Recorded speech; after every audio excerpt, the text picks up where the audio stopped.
So We Did is The Man Who Was Tall Happy by Michael Gondry, and the presenters are Jessica, Jody, Tim, and myself, Lance. So starting off the presentation, I'm going to talk about the intentions and predispositions of Gondry. The man being interviewed in this film is Noam Chomsky, and he was born December 7th, 1928, and his age now is 86. He was an American linguist, philosopher, cognitive scientist, logician, political commentator, social justice activist, and anarcho-syndicalist advocate. In 1955, he began working at MIT, and I believe he's still working there now. He quickly became a significant figure in linguistics and changed the field completely at age 27, just with his thoughts. In 2005 and 2006 is when Michel Gondry came to visit MIT, and he quickly became fascinated with Chomsky. This is Michel Gondry. He is a French filmmaker and producer and writer. He directed Eternal Sunshine of the Spotless Mind, Be Kind, Rewind, The Green Hornet, and Is the Man Who Is Tall Happy. These are just some of the titles. He comes from a background in experimental visual work. One of his big breaks was when Bjork started noticing his animation style and quickly adopted him to do work for her. Also, he's done work for Daft Punk and big figures such as that. So he comes from a background in surrealism and experimental visuals. When he went to MIT, he was always fascinated with the people who were working there, because MIT is known for bridging the gap between art and science, which he was very interested in himself, being into surrealism. He quickly became fascinated with Chomsky's work, and he greatly admired his intelligence. He felt he had the opportunity and the privilege to interview a great man, and he wanted to be a part of scientific discovery. He wanted to interview Chomsky before Chomsky died, because he's so well known, but he's getting up there in age. And he wanted to be a part of the scientific discovery by interpreting Chomsky's theories as his own through his animation. So in the interview, many complex ideas are brought up, but the viewer may have trouble understanding that, and he simplifies it through his animation and his own interpretation of Chomsky's theories. He also wanted to take great care and diligence in portraying Chomsky accurately, and he wanted to simplify the complexity of his ideas by playing the student. All right, so I'm going to talk about the narrative strategies. I'm Tim Morgan. So to start off, the film gives a powerful glimpse into the life of Noam Chomsky, and it is presented by the point of view of Gondry himself. Since Gondry has a strong French accent, there becomes a communication problem and there's a barrier between the two of them that he can't really overcome. Throughout multiple times in the film, he struggles to get his points across to Chomsky. So this kind of led to the decisions that he was going to make and his narrative strategies. And so Chomsky, throughout the entire film, does most of the talking. And Gondry only interjects when when the discussion kind of gets out of hand, because Gondry is a very knowledgeable person, has very deep thoughts. And then Gondry's role in the film is also to kind of present questions for us and kind of let Chomsky kind of take over and kind of take the wheel, per se. So Gondry's always reminding us that what his intent in the film was, and then how his progress was in the film, because there's multiple occasions where he tells us throughout the film that, oh, I'm making slow progress, I need to keep moving forward because Chomsky is getting old now. He might die eventually, and he wants to show off his work to him before he passes. So in this form of storytelling, this gives the viewer their own experience when kind of viewing the subject matter, and then it allows the viewer to kind of draw their own conclusions.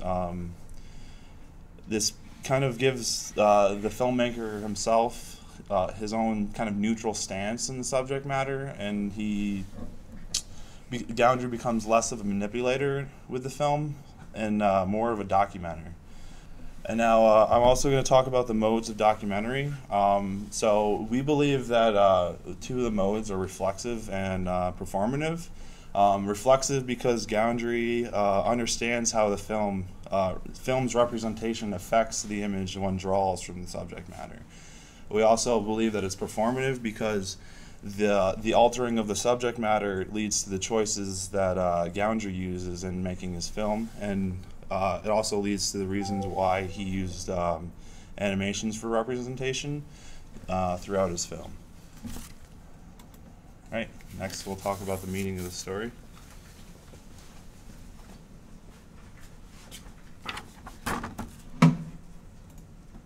Okay, there is never a complete look at any single topic in this film. It's kind of an array of topics and a general conversation. When Gondry is interviewing, he's not really interested in arriving at any particular conclusion, but he is more interested in a highlight of Chomsky's intelligence and things about his personal life. His Restless Inquisitions laid the topics of nature versus nurture, the scientific revolution, and how we accept certain concepts such as language. Language is overall a general theme of this film, and he talks about how young children actually know a lot more language than you'd think, and a lot more than they can exhibit. We know this from the Tadona method. That's when someone is deaf and blind. You put your hand on, well, they can put their hand on your lips and your vocal cords, and they can interpret language with that.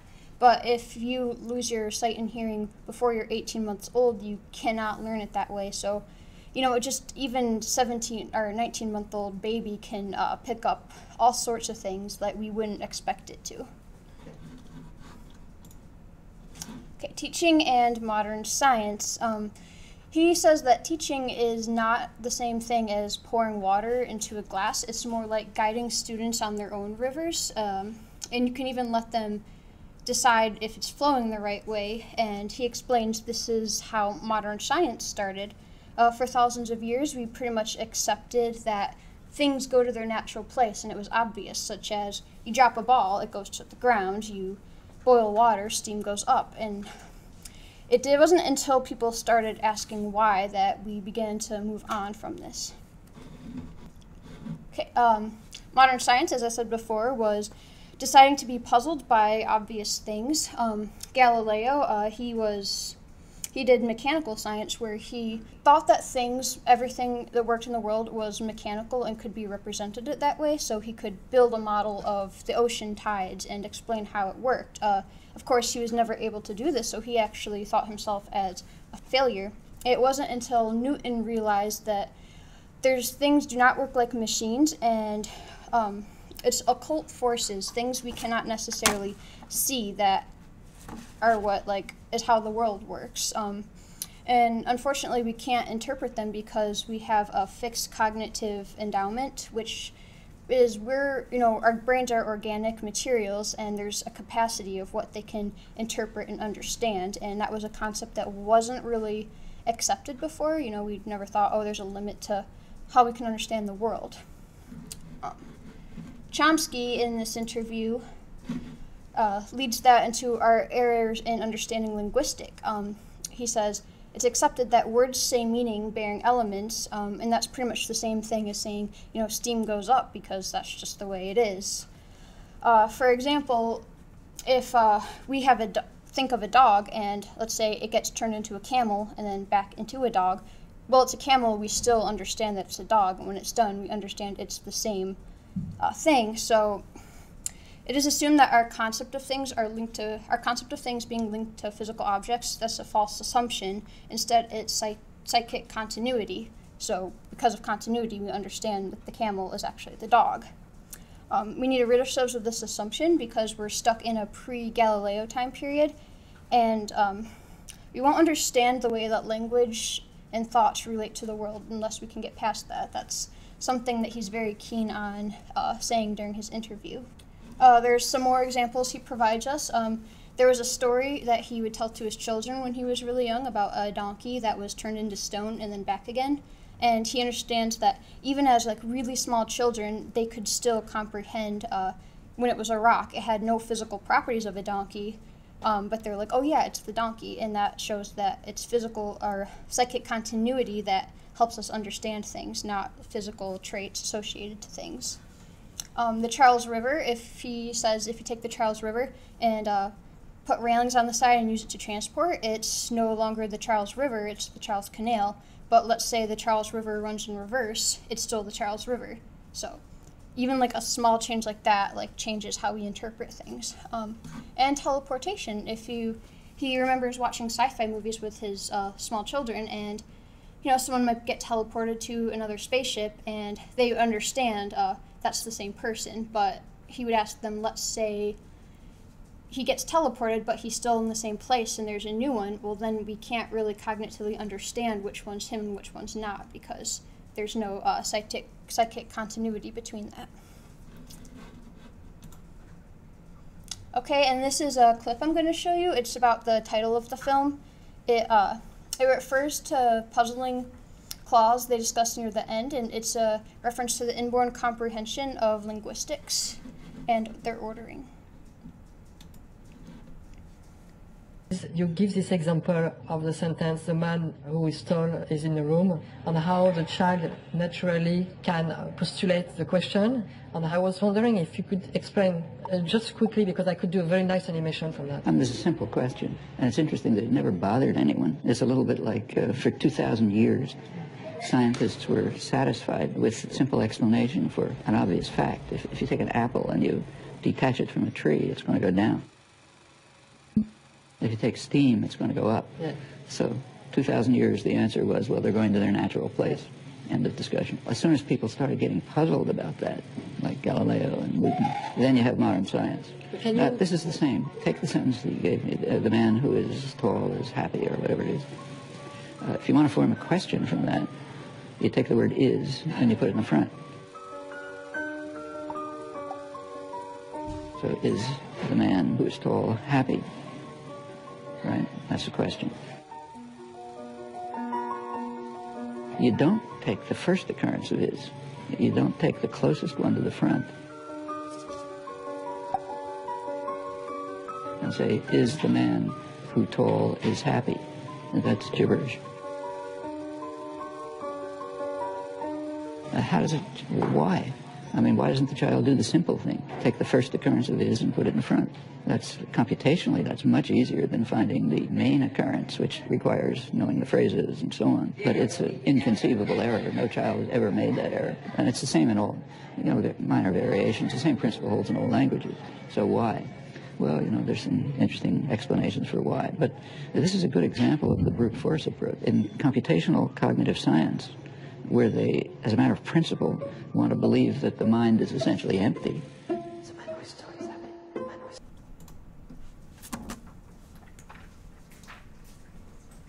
Okay, my name is Jessica, and I'm going to be talking about cinematography strategies.